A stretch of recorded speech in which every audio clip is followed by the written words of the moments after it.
Today, we're diving into one of the most powerful forces in all of human history, the social movement. We're going to look at what it really takes to get people to stand up together and demand a change. It's a question that pops up again and again throughout history, right? And we're not just talking about famous leaders or politicians here. We're talking about farmers, students, mothers, workers, people just like you and me. So what is it? What's that spark, that final straw that turns everyday frustration into a full-blown movement? Let's get into it. Well, sometimes that spark is an absolute catastrophe. This picture here, it's from a protest in Bhopal, India. Back in 1984, a gas leak at a factory there became one of the worst industrial disasters the world has ever seen. But that tragedy also lit a fire. It started one of the most stubborn, persistent movements in history, a 40-year fight for justice, for medical care, and for corporate accountability. A tragedy became a rallying cry. So let's dig into that a little deeper. You'll find that at the very heart of so many movements is this fight for the most basic human rights. It doesn't matter if it's against a huge, oppressive state or a single, dangerous law. The goal is pretty much the same, just to live without being afraid. Okay, so try to imagine living in the Soviet Union or Eastern Europe during the Cold War. There were no real elections, no free press, nothing was uncensored. The government watched everything and everyone, always paranoid about conspiracies. In that kind of suffocating atmosphere, movements for human rights, for freedom of speech, for a free press, they started to bubble up from underneath it all. Now, let's jump to a totally different situation. Over in Manipur, India, the threat wasn't some huge totalitarian government.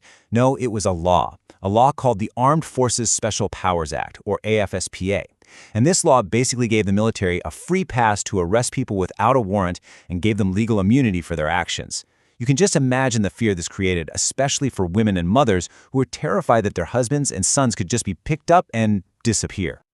Now, this is what I find so fascinating.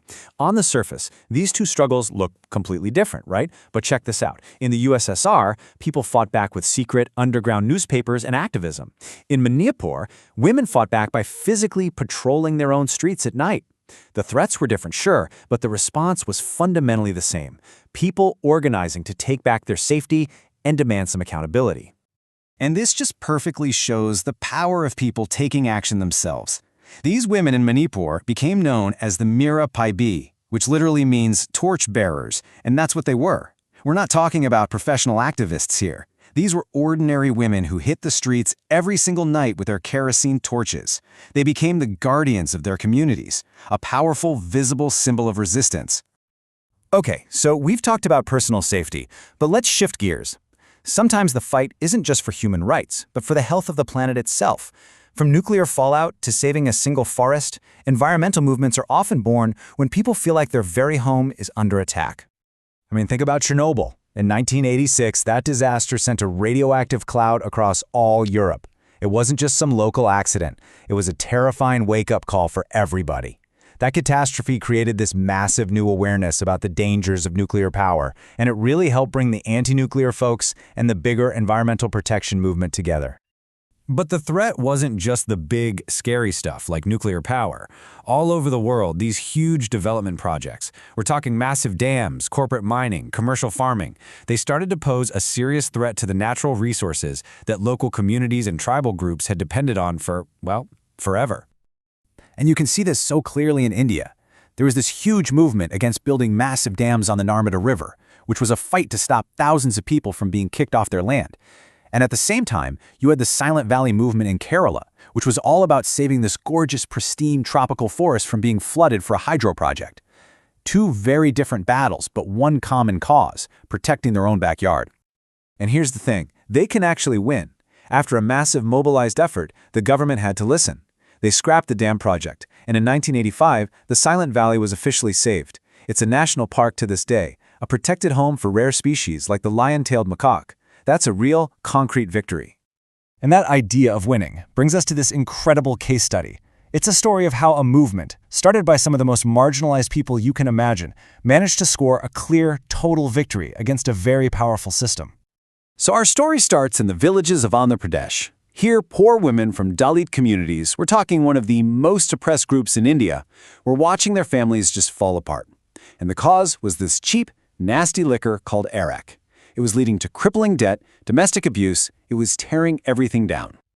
So how on earth did they fight back? It actually started with something simple: literacy classes. These became a place where they could gather, talk, and share what was happening, and from there they started to organize. Their tactics were so direct and so clever. They would literally surround the jeeps that were delivering the arak. They'd picket the liquor shops. They even shamed the sellers by parading them on donkeys. As the movement grew, they marched in the thousands, and eventually they forced the government's hand. And they won. They really, truly won. In October 1993, the state government officially banned arak. This wasn't some small compromise. It was a total victory.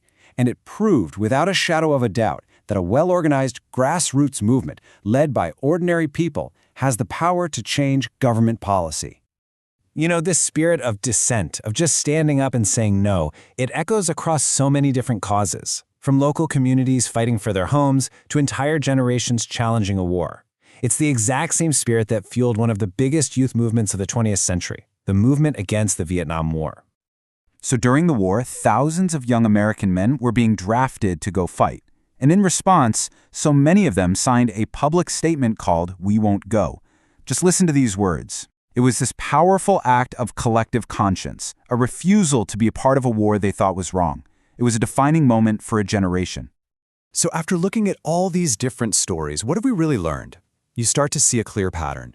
These movements are always sparked by a deep feeling of injustice. They're kept alive by the power of community, by people sharing their experiences.